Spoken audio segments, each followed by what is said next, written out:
வணக்கம் நண்பர்களே. இங்கிலீஷ் மீடியமில் படிக்கிறதுக்கு பயமா? ஒரு நிமிஷம் இந்த வீடியோவை கேளுங்க. உங்கள் கண்களை ஒரு நிமிஷம் மூடிக்கோங்க. நீங்கள் ஒரு கிளாஸ் ரூமில் உட்காந்துருக்கீங்க. டீச்சர் இங்கிலீஷில் கிளாஸ் எடுக்கிறாங்க. எல்லாரும் நோட்ஸ் எழுதுகிறாங்க. சில பேர் சிரிச்சுட்டு டிஸ்கஸ் பண்ணுறாங்க.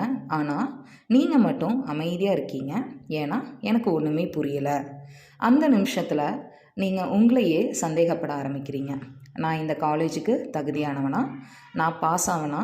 எல்லாரையும் விட நான் பின்னாடி இருக்கேனா அப்படின்னு சொல்லி உங்களை நீங்களே சந்தேகப்பட ஆரம்பிக்கிறீங்க. இப்போது நான் உங்ககிட்ட ஒரே ஒரு கேள்வி கேட்குறேன். நீங்கள் ஸ்கூலுக்கு ஃபஸ்ட்டு நாள் போனது உங்களுக்கு ஞாபகம் இருக்கா? அப்போ உங்களுக்கு ஏபிசிடி கூட தெரியாது. ஆனால் ஸ்கூலை விட்டுட்டு வந்தீங்களா? இல்லை, கொஞ்சம் கொஞ்சமாக கற்றுக்கிட்டீங்க. கொஞ்சம் கொஞ்சமாக கற்றுக்கிட்டு இன்றைக்கி படித்து டிகிரி வாங்குற வரைக்கும் வந்துட்டீங்க. அப்படி இருக்கிறப்போ இப்போ மட்டும் ஏன் பயப்படுறீங்க? உங்களோட லாங்குவேஜ் தான் மாறி இருக்கு, ஆனால் உங்களோட திறமை மாறலை. ஒரு விதை இன்றைக்கி நான் போடுறேன் அப்படின்னா போட்ட உடனேயும் அது வராது. அதுக்கு ஒரு காலம் தேவை, தண்ணீர் தேவை, பொறுமை தேவை. அதே மாதிரி இங்கிலீஷ்க்கும் டைம் தேவை.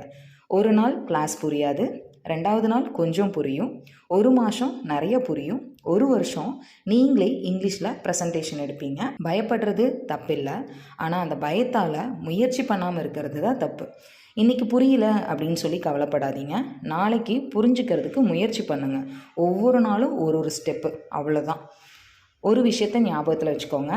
இங்கிலீஷ் அப்படிங்கிறது உங்களோட கனவுகளுக்கு இருக்கிற கதவு இல்லை. அந்த கதவை திறக்கிற ஒரு சாவி தான் இங்கிலீஷு. அந்த சாவியை எப்படி பயன்படுத்துறது அப்படின்னு சொல்லிட்டு நீங்கள் தெரிஞ்சுக்கோங்க. உங்களோட கனவுகள் தானாகவே திறக்கும். இங்கிலீஷ் அப்படிங்கிறது ஒரு லாங்குவேஜ் தான், அது ஒரு நாலேஜ் கிடையாது. நீங்கள் இங்கிலீஷ் சப்ஜெக்டை படிக்கல, உங்களோட சப்ஜெக்ட்ஸை இங்கிலீஷில் தான் படிக்கிறீங்க. எல்லா இடத்துலையும் தயங்கி நிற்காமல் அந்த இங்கிலீஷை எப்படி ஒரு கீயாக யூஸ் பண்ணணும் அப்படிங்கிறத கற்றுக்கிட்டு உங்களோட வாழ்க்கையில் அடுத்த அடியை நீங்கள் எடுத்து வைங்க. நன்றி.